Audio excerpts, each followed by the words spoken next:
அது யாரென்ற முடிவு இங்கு யாரோடும் இல்லை. அது நீ என்று நினைத்தால் நீ இறைவன் கை பிள்ளை.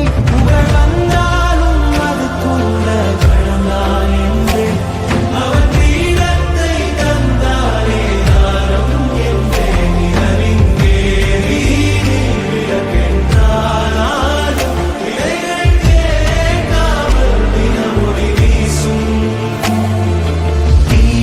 நீ பகிர்ந்தாலும் ரெண்டாய் வாழும் இவனும் வந்து நீ போலதான்.